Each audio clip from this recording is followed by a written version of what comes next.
Hello everyone, and welcome back to the Mid-9M channel. Tonight we have a spine-chilling story, waiting for you, a tale intertwining the cutting edge of physics with the mysteries of the supernatural. As we navigate through the uncharted territories of black holes, different universes, and the aberrant laws of physics, remember, reality is often stranger than fiction. So if you're brave enough, hit that subscribe button, give the video a like, share it with your friends, and get ready for a journey that promises to shatter your understanding of the known and the unknown. Let's dive right into it. The universe as we know it is understood by the various laws of physics, and our understanding changes gradually as time goes on. Understandings change when there is new evidence or theories being confirmed. This is the universe we live in. It's largely theorized that there may be other universes in existence with different laws of physics. Perhaps there's a handful of different universes, an infinite amount of universes, or only just a single universe. I am largely in the camp that thinks there are multiple universes. I've been questioned many times as to why I believe in such a thing. The answer is clear. I've witnessed something that mankind will never grasp an understanding of, and probably never will. You see, I've been a physicist at an early age, testing theories and setting forth new theories. My work led me to more questions than answers, which is the nature of science. My work involved black hole research, and this is largely a vast area of research that may never have experimental data on, until I discovered how. My work was academic at first, but it led me to work at a new and improved facility to further study the beginning of the universe. It's unlike the Large Hadron Collider in that it's highly top secret and has been built with secret funding from many countries. At first, there was minor breakthroughs. Sometimes we measured particle behavior, and other times we measured what we thought could have been antimatter. It was an improvement from current research out there. Whatever we studied would be placed into the public sphere, hopefully, whenever the time came to reveal this data. However, there came a day when researchers, including myself, grew frustrated when our research goals were unmet and our data wasn't significant. We pressed through such a frustrating period, and then something remarkable happened. Time after time, we smashed incredibly small particles together to study what would happen, and if this was similar to the beginning of the universe. We must have done this process countless times and nothing new occurred, until it finally did. We prepped for yet another collision, and the countdown began. The particles smashed together and the data came in. Many sensors went off, and this was unlike what always happened. We all looked at the data and finally became highly significant information regarding the beginnings of time itself. Two particles smashed together and created a black hole, which was not as small as the particles, but twice the magnitude larger. Normally, this black hole should vanish as it was unstable to support itself. Sensors in this facility would not shut off. Something clearly went wrong, yet went the way it should have. We had the ability to monitor the black hole, and as we looked in our monitors, we saw radiation imaging of the hole, void of light, stay strong and supporting itself. Somehow we created a small black hole, which was remarkable yet somewhat terrifying. We didn't expect for it to support itself, since it would, in theory, vanish and would be left to dissipate. Instead, it stayed only to have us gaze in pure amazement and awe. We were told to smash particles into it to further study what would happen. This would show definitively more proof of current theories. We didn't hesitate and just did what we were told. Two particles smashed into this almost void and were quickly grasped into the black hole. We measured radiation output, and it largely supported current theories. Remarkable, we had thought. The hole grew larger. Not significantly larger, but larger nonetheless. It still stayed open. We were all speechless and could not think of how to stop this thing from being in existence.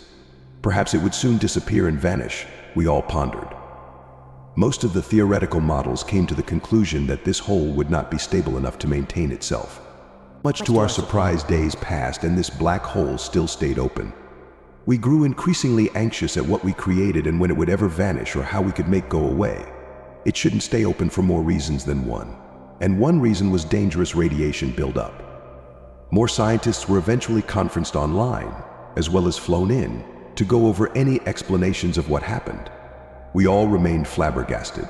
It was a remarkable breakthrough, but possibly dangerous in the long scheme of things. We continued to monitor this thing, and then something happened.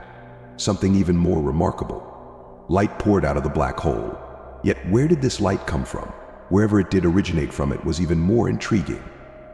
More questions than answers were brought up. Needless to say, our jaws dropped in amazement. Yet no sooner as this odd anomaly happened, something even more strange occurred. The light still came out of the black hole, but coalesced into a ball. The black hole then had vanished like it originally was supposed to. What was left was the ball of light, which changed into different colors in a smooth and fluid-like way. I couldn't contain myself, and I just wanted this whole thing to end so I could start analyzing data to show the world. I had so much excitement, and I thought I would pass out. I then bolted up from my seat and exclaimed loudly, "We've got to try and measure this with all the sensors we have. This is too much data to collect. We need to measure as much as we can now." What happened next was something out of this world, or universe. Right then, when I shouted from my nonsensical excitement, I saw a flash of light in front of me, as if the ball of light went through the monitor. Next thing I saw was my living room as I sat on my couch, just staring blankly in front of me, most confused. Did I dream everything? No, I knew I didn't dream all of it. I still had my ID from the research facility and what I was wearing, and I was indeed wearing what I last remembered. Scanning the room, it seemed like everything was how I left it before I left to the research facility.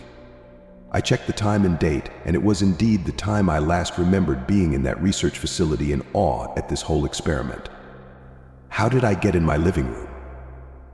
Confused at the situation, I called the direct number, only known to a select few, in the facility I was just at. One of my colleagues answered the phone. I tried to then explain this odd situation and what exactly happened. Maybe I had blacked out and they brought me home? No, it wasn't the case. This colleague of mine wanted to know who was speaking to him. It seemed he was just as confused as I was. I explained everything and what had happened. However, I was informed this never happened. In fact, nobody knew of me there. All the work I had there was seemingly non-existent. The facility was just working on similar work as other facilities. No black holes, no true work to discover the beginnings of the universe, just routine and run-of-the-mill research. Needless to say, I apologized and hung up the phone. What was more curious was all my life's work, such as notes and files, were still at home. I browsed through my work and everything was still there how it was last left. Even part of the work I had done at the facility was there, including the black hole research. How could this be? I obviously had to have been there to do this research, because the data can't be arbitrarily made up. Just then I had felt an odd sensation deep within myself. I could not pinpoint where it was coming from until I saw a glow near my chest. This light was quite the same as the light from the facility I was at. I thought I was losing my mind. Yet this odd sensation ceased, and all I remembered from then on was flashes of light and memories which were not mine. How can this be explained by modern physics? The memories were from different people from the past. Some memories seemed to be from historical figures, such as past kings and queens of various nations. Some came from average people. Other memories weren't even human. I must have experienced an unfathomable amount of different memories. There's almost no way to describe everything I experienced. What I can say is that the light may be something that transcends time, space, and our general understanding of the universe. Some say our universe is the only one, and others say there's many. For me, I only see everything and anything in existence, past to present. Maybe I've experienced and witnessed things from multiple universes, but one thing I know to be true is that it seemed like all memories of me in this world were wiped clean, like I never existed. I thought that perhaps I ended up in a different universe where I wasn't a researcher, which would explain how my scientific background and work is unknown or non-existent. Still, the ID badge, as well as everything else in my house, was exactly how I remembered. Should I tell the world of my life? Should this even be shared to the world? I feared the possibilities of my work being known when I could be a laughingstock, or even have this whole perplexing situation happen all over again. It is now many years later, and I no longer feel anything other than despair. I know mostly everything about anything, yet I'm unaware what I am now. The light seemed to keep letting me experience more and more memories. Slowly, I started to notice I was ignored by a few people I tried to converse with. Then it was like I wasn't even present or seen by anyone. I tried interacting with everyone and everything, but it was like I was nothing more than a ghost. Oddly enough, my life's work seemed to vanish and I was unable to do anything about it.